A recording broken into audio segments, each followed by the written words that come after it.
Hey guys, welcome back to 90 Seconds with Chris. Today's video is a continuation on our previous video on initial public offering, commonly called IPO. Please go ahead and watch the previous video, link in the description, to bring you up to speed so that this video could make sense to you. So we've agreed there's two types of IPOs. The first one, called the direct listing, is where the company doesn't plan on raising money, so no new shares are created. This is just a situation where initial private investors can cash out of the company. Second, which is the more common form of IPO, is when the company plans to raise money for expansion. In this situation, more shares are created and sold. So back to the bakery example, where I needed $10,000 for startup costs but only had $2,000, so I had to raise the difference of $8,000. I raised this money through selling stocks to investors at $1,000 per share to 8 different investors. At this point, after selling the stock, the company is worth $10,000. Say we decided we wanted to raise $1 million so we could expand and be in every city in the United States. At this point, with the current share price of $1,000 per share, we're going to have to raise 9,990 new shares so we can raise this $1 million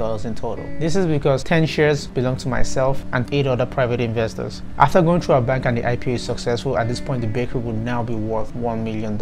Unlike the previous scenario, we didn't have to wait 10 years of growth. We just raised the $1 million today and we can use for expansion. The catch is though, I only own 0.2% of this company because I only put $2,000 down, unlike the previous scenario where I own 20% of the company. So I got to skip the waiting line to raise money, but in turn I had to sacrifice parts of my company to investors so that I could raise the money today. This means I can be kicked out of the company as I own a minority share of this company.